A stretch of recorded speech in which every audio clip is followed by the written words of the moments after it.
Shalom Vracha, mes chers amis, nous sommes dans Parashat Shelach Lecha. Est-ce qu'on peut aider on peut être aidé par des tzadikim dans le ciel? Il y a un tzadik qui vient et que Baruch Hashem t'a fait une mitzvah et grâce à ça, ce tzadik il vient t'aider. Est-ce que c'est possible d'avoir casé? Eh bien, regardez ce qui se passe dans la Parasha. Il y a des meraglim. Où est-ce qu'on a vu ces meraglim? Est-ce qu'il y a des meraglim, on appelle ça des explorateurs? Est-ce qu'il y a dans la Torah un autre endroit où il y a des meraglim? Bizarrement, on voit que oui, dans la Torah, il y a un autre endroit où il y a des meraglim. Quand? À l'époque de Yosef, où les frères de Yosef, ils sont rentrés par 12 portes, par 10 portes, pour essayer de rechercher Yosef. Et qu'est-ce qu'il leur dit Yosef? Meraglim atem, vous êtes des explorateurs. Ça fait tilt quand on voit dans deux endroits dans la Torah où on voit des explorateurs. Peut-être qu'il y a une connexion avec ça, et c'est quoi la connexion?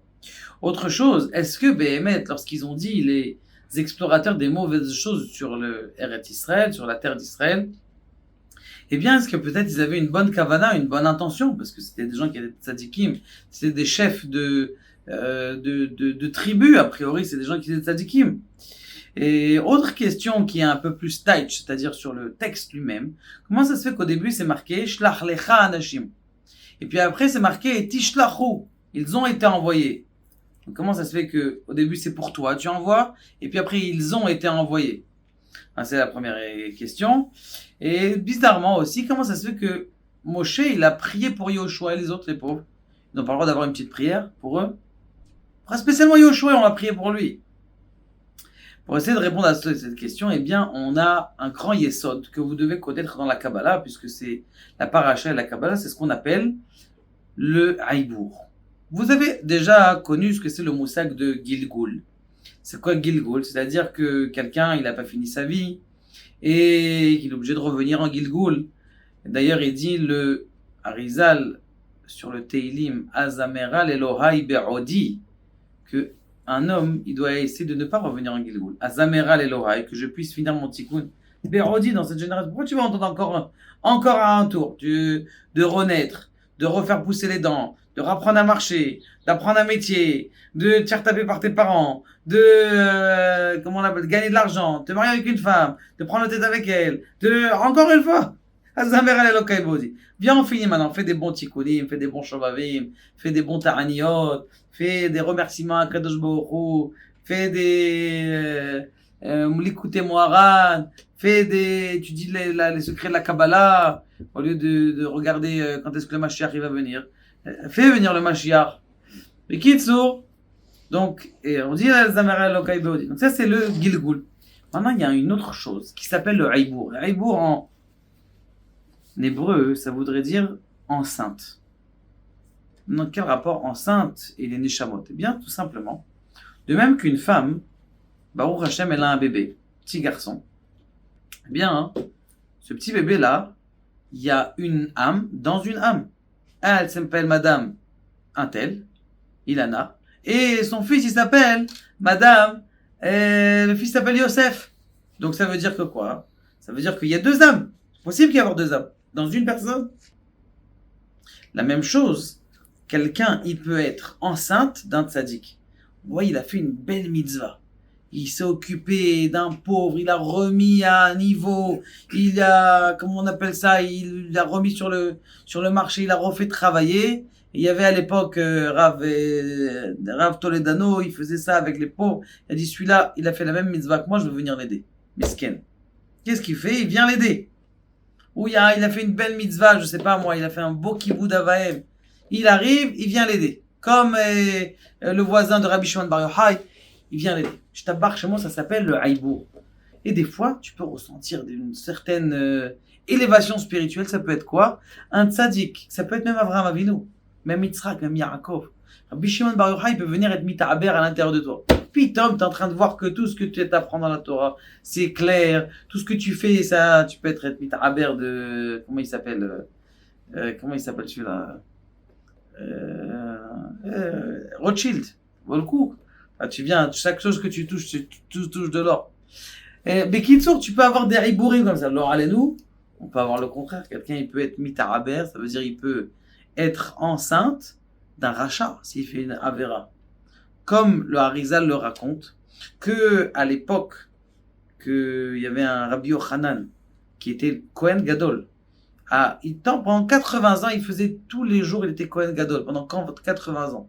Au bout de 80 ans, il est rentré en Kodesh Kodashim, il a complètement tourné.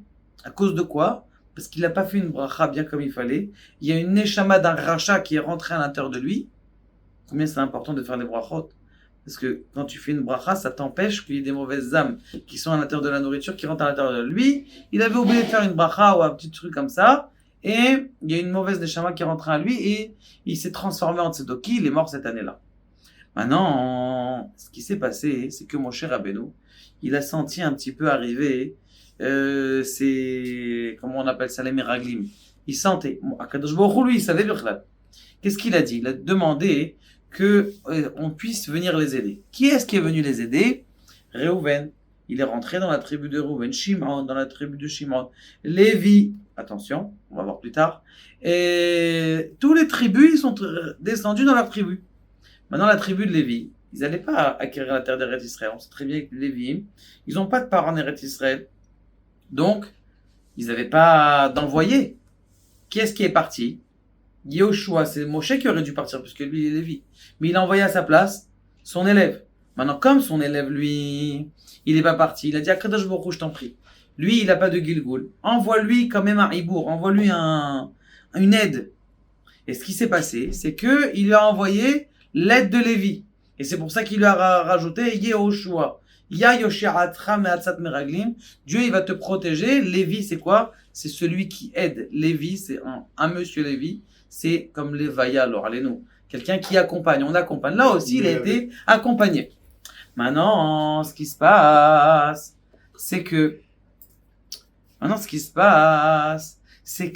a posé la question, est-ce qu'ils avaient une bonne kavana? Il dit le Rav Shmuel, le fils du Rav Chaim Vital.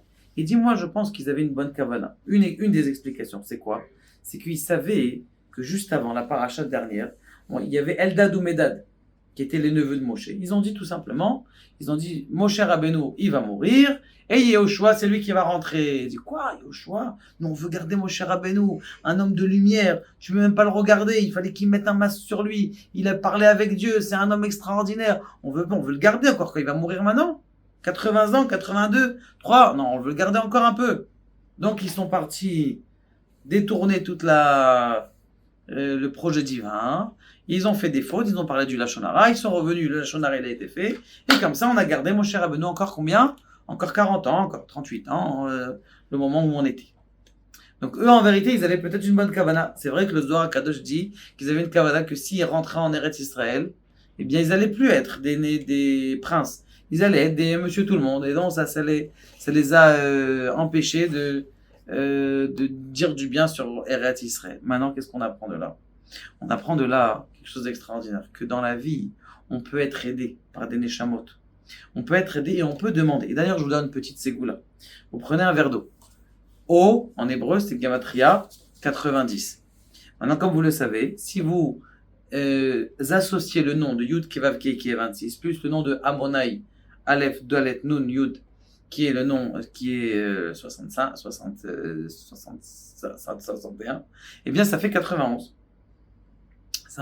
Maintenant, ce qui se passe, c'est que vous allez répondre Gematria Amen, vous allez remplir un verre d'eau, et vous allez demander à un tzaddik de bien vouloir venir l'aider.